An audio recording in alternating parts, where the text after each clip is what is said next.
देखिए, मान्यताओं के अनुसार मार्गशीर्ष महीने की अमावस्या का महत्व कार्तिक मास की अमावस्या से कम नहीं होता।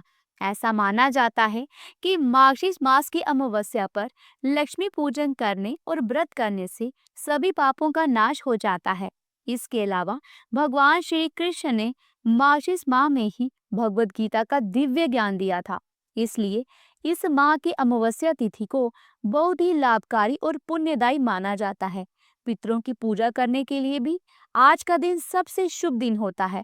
ऐसी मान्यता है कि आज के दिन किए गए पूजन और व्रत से पितर भी प्रसन्न होते हैं और पितृ दोष भी दूर हो जाता है। इसके अलावा मार्गशीर्ष अमावस्या का व्रत करने से कुंडली के दोष दूर होते हैं। आज के दिन गंगा जी में स्नान करने का विशेष महत्व है। गंगा जी में आस्था की डुबकी लगाने से भक्तों के सभी पाप मिट जाते हैं। आज के दिन पितरों के निमित्त दान तर्पण आदि जरूर करना चाहिए और व्रत की कथा पढ़नी या सुननी चाहिए। और आज की इस वीडियो में आप सुनेंगे मार्गशीर्ष मास यानी अघन माह की अमावस्या की संपूर्ण व्रत कथा। अगर आपको ये कथा अच्छी लगे तो वीडियो को लाइक और शेयर करना बिल्कुल ना भूलिएगा। पुरानी कथा के अनुसार एक गांव में सास और बहू अकेले रहती थी और उनका बेटा विदेश में कमाने के लिए गया हुआ था। सास और बहू बहुत ही प्रेम से रहती थी। दोनों एक दूसरे की देखभाल भी किया करती थी। एक दिन बहू ने खाना नहीं खाया। तब सास बहू से पूछने लगी कि बेटा, आज तुमने खाना क्यों नहीं खाया? तब बहू कहने लगी, सासू माँ, आज मेरा अमावस माता का व्रत है, इसलिए मैंने खाना नहीं खाया। तब सास ने कहा कि बहू, ये व्रत क्या होता है और इस व्रत को करने से क्या फल मिलता है, मुझे भी समझाओ। तब बहू कहने लगी कि सासू माँ, अमावस माता का व्रत करने से बहुत पुण्य मिलता है। घर में अन्न धन बना रहता है, सुख शांति बनी रहती है और अटल सुहाग मिलता है, पुत्र की प्राप्ति होती है। इसी तरह से तीन पुनौती अमावस माता का व्रत भी रखा जाता है।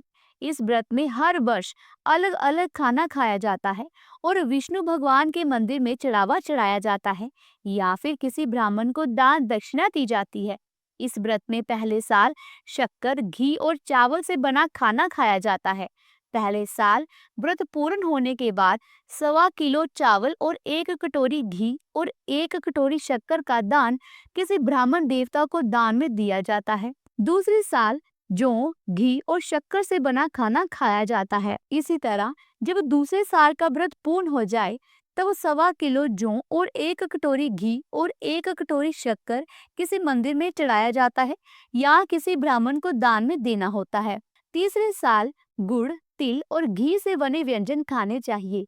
जब तीसरे साल व्रत पूर्ण हो जाए तब आधा किलो गुड़, तिल और 1 कटोरी घी और 1 कटोरी शक्कर किसी मंदिर में चढ़ाया जाता है या किसी ब्राह्मण को दान में देना होता है। इसे ही सासू माँ तीन पुनौती अमावस्या का व्रत कहा जाता है।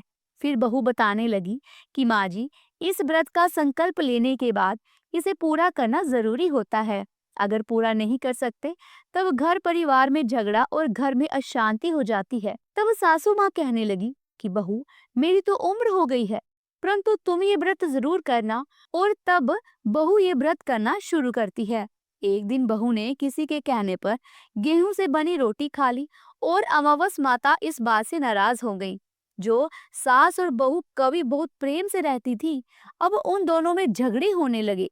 सभी गांव वाले भी हैरान हो गए कि इनके घर में ये सब क्या हो रहा है। सास अपनी बहू को कहने लगी, जब से तुम हमारे घर में बहू बनकर आई हो तब से हमारे घर की लक्ष्मी चली गई है। तुम हमारे लिए बिल्कुल भी शुभ नहीं हो। तब बहू ने कहा कि माँ जी, आपके घर की लक्ष्मी चली गई है तो मुझे बताओ कि कहाँ मिलेगी, मैं लक्ष्मी को लेकर आऊंगी। तब सासू माँ कहने लगी कि बहू, लक्ष्मी तुम्हें समुद्र के बीच में भगवान विष्णु जी के पैर दबाते मिलेंगी। तब बहू ये कहकर चली जाती है कि माँ जी, अब तो मैं लक्ष्मी जी को लेकर ही आऊंगी, नहीं तो मैं इस घर में पैर नहीं रखूंगी। ऐसा कहकर बहू लक्ष्मी जी की खोज में चली गई। जब बहू लक्ष्मी की खोज के लिए निकली तब उसे बीच रास्ते में गाय मिली। गाय बहू से पूछने लगी कि आप कहाँ जा रही हैं? तब बहू कहने लगी कि हे गाय माता, मेरी सास कहती है कि मेरे आने से उनके घर में अन्न धन की कमी हो गई है और उनके घर की लक्ष्मी चली गई है, तो मैं लक्ष्मी जी को लेने जा रही हूँ।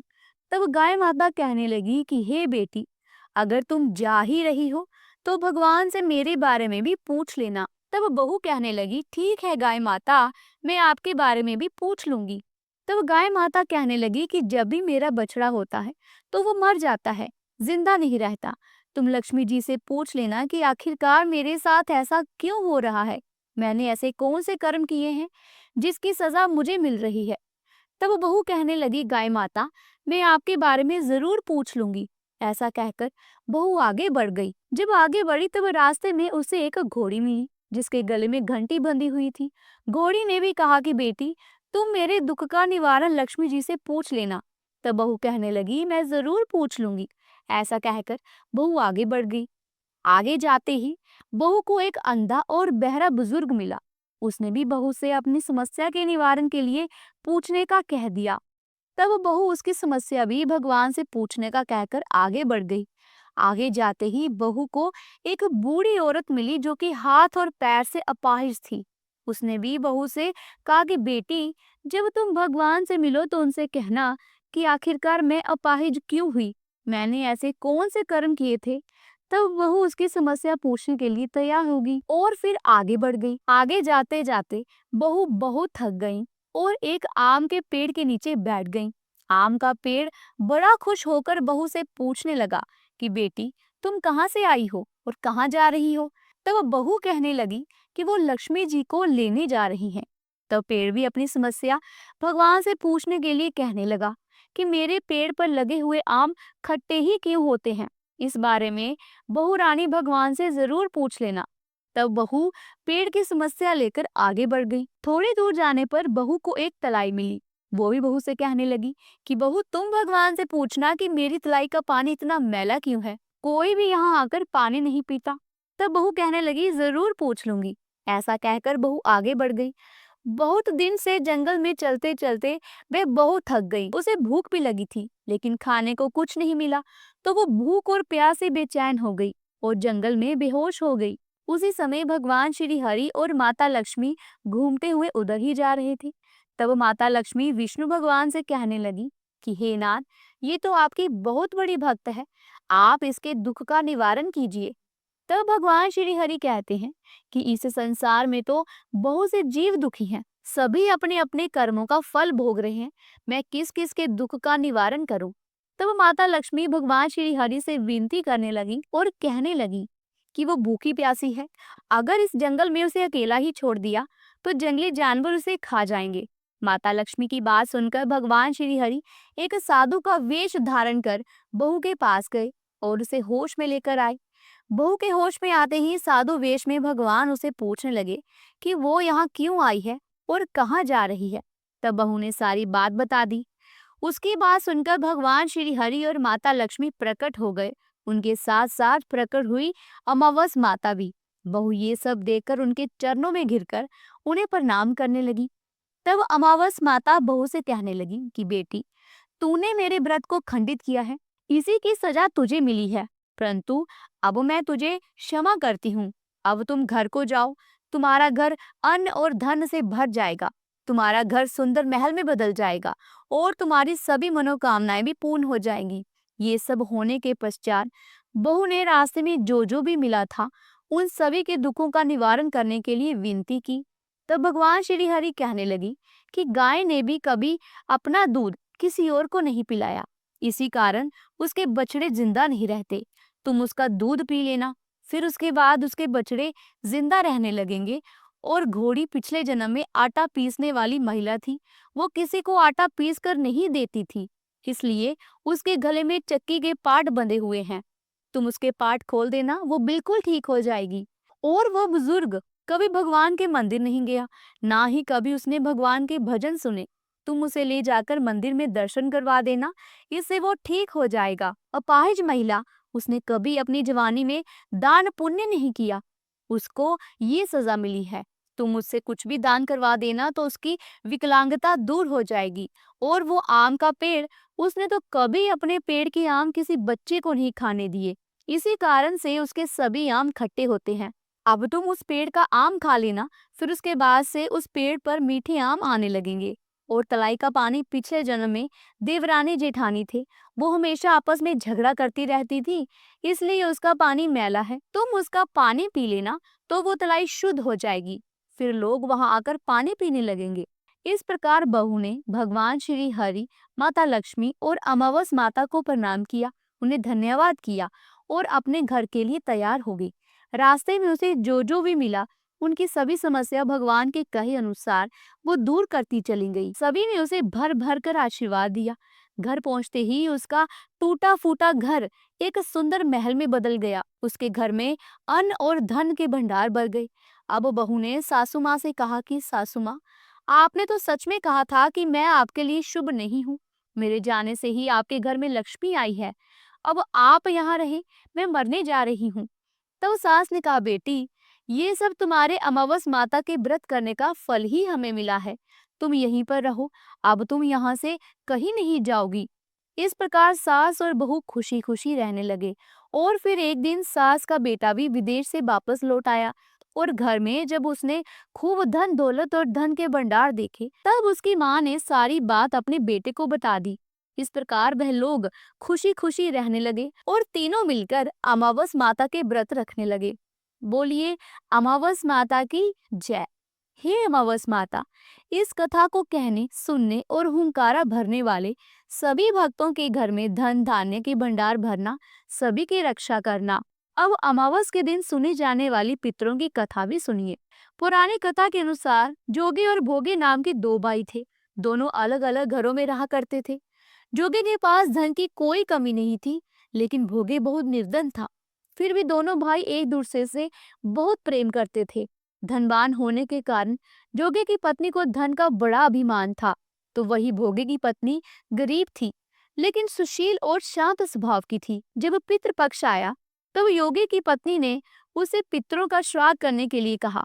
तब योगी ने इसे व्यर्थ का कार्य समझकर टालने की कोशिश की, लेकिन योगी की पत्नी केवल अपनी शान दिखाने के लिए श्राद्ध का कार्यक्रम रखना चाहती थी, ताकि वह अपने मायके पक्ष के लोगों को बुलाकर उनको भारी दावत दे सके। अब योगी की पत्नी ने उसे कहा कि मुझे कोई परेशानी ना हो इसलिए आप ऐसा कह रहे हैं, लेकिन मैं सच कहती हूँ कि मुझे इसमें कोई भी परेशानी नहीं है। मैं भोगी की पत्नी को भी बुला लूंगी और हम दोनों मिलजुल कर सारा काम कर लेंगी। और अगले दिन भोगी की पत्नी सुबह सवेरे आकर घर का सारा काम करवाने लगी। उसने तरह तरह के पकवान बनाए और फिर घर के सारे काम निपटाकर वो अपने घर वापस चली गई, क्योंकि उसे भी अपने पितरों का तर्पण जो करना था। अब जब पितृभूमि पर उतरे, तब वह सबसे पहले योगी के यहाँ गए। वहां उन्होंने देखा कि उसके ससुराल पक्ष के सभी लोग भोजन करने में जुटे हुए हैं। वहां ये सब देखकर पितर बड़े निराश हुए। उसके बाद योगी भोगे के पितर जो थे, वह भोगे के यहाँ गए, जो कि बहुत गरीब था। वहां जाकर उन्होंने देखा कि मात्र पितरों के नाम पर केवल अगियारी दे दी गई है। पितर उसके राख चाटते हैं और फिर वह भूखे ही रह जाते हैं, और इस प्रकार भूखे ही नदी के तट पर पहुंच जाते हैं, क्योंकि भोगे के यहाँ पकवान बनाने के लिए कोई भी सामग्री नहीं थी। अब थोड़ी ही देर में सारे पितर अपने अपने यहाँ का श्राद्ध ग्रहण करके इकट्ठे हो गए और फिर वे आपस में बातें बताने लगे कि उनकी संतानों ने किस किस तरह से उनके लिए श्राद्धों के पकवान बनाए थे। जब सभी पितरों ने अपनी अपनी संतान के द्वारा किए गए तर्पण का वर्णन किया, तब बारी आई योगी और भोगे के पितरों की। अब योगी भोगे के पितरों ने भी सारी बात बता दी। अब उन्होंने सोचा कि अगर भोगे निर्धन नहीं होता तो शायद श्राद्ध करने में बड़ा समर्थ होता, और इस प्रकार उन्हें भूखा वापस नहीं आना पड़ता, क्योंकि भोगे के घर में तो खाने के लिए 2 समय की भी रोटी नहीं थी। ये सब बातें सोचकर पितरों को भोगे पर दया आ गई और अचानक वह नाच नाच कर गाने लगी कि भोगे के घर पर धन हो जाए, भोगे के घर पर धन हो जाए। इस तरह भोगे के पितर भोगे को आशीर्वाद देते रहे। अब शाम का समय हो गया था, लेकिन भोगे के घर पर खाने के लिए कुछ भी नहीं था। उसके बच्चे सुबह से भूखे थे। अब शाम के समय बच्चों ने अपनी माँ से कहा कि माँ भूख लगी है। तब उन्हें टालने के लिए गुस्से से गरजकर भोगे की पत्नी ने कह दिया कि जाओ, आंगन में जो होदी रखी है उसे जाकर खोल लो, उसमें जो भी मिल जाए आपस में बांट कर खा लेना। अब बच्चों ने वहां जाकर जब होदी देखी तो वह दौड़े दौड़े माँ के पास आए और कहने लगे कि माँ, होदी तो मोहरों से भरी पड़ी है। आंगन में आकर जब भोगे की पत्नी ने ये सब हाल देखा तो उसके आश्चर्य का ठिकाना नहीं रहा। उसने देखा कि होदी तो सचमुच में मोहरों से भरी हुई है। मोहरें भी सोने की थीं और इस प्रकार पितरों के आशीर्वाद से भोगे भी धन धान्य से परिपूर्ण हो जाता है। उसके घर में भी धन के भंडार भर जाते हैं। लेकिन भोगे को इस बात का बिल्कुल भी घमंड नहीं हुआ। अब उनके घर में धन की कोई कमी तो थी नहीं, इसलिए अगले साल पूरी श्रद्धा के साथ बोगे और उसकी पत्नी ने अपने पितरों का श्राद्ध किया। बोगे की पत्नी ने पितरों के लिए 56 प्रकार के व्यंजन तैयार किए और उन्होंने ब्राह्मणों को अपने घर बुलाकर उन्हें भोजन भी करवाया। साथ ही अपने जेठ जेठानी को बुलाकर सम्मान के साथ सोने और चांदी के बर्तनों में भोजन भी करवाया। ऐसा करने से उनके पितृ बहुत प्रसन्न हुए और उन्हें सदा खुश रहने का आशीर्वाद देकर पितृ तृप्त होकर धरती से वापस चले गए। तो प्रिय श्रोताओं, ये थी आज की कथाएं। उम्मीद करती हूँ कि आपको ये वीडियो अच्छी लगी होगी। अगर वीडियो अच्छी लगी है तो ऐसे ही धार्मिक भरी वीडियोस को देखने के लिए हमारे चैनल को सब्सक्राइब करके बेल आइकन के बटन को जरूर प्रेस कीजिएगा। इससे ये होगा कि जो भी नई वीडियो मैं अपलोड करूंगी वह सबसे पहले आप तक पहुंच जाएगी। जल्दी मिलती हूँ एक नई धार्मिक भरी वीडियो के साथ। तब तक के लिए राधे राधे।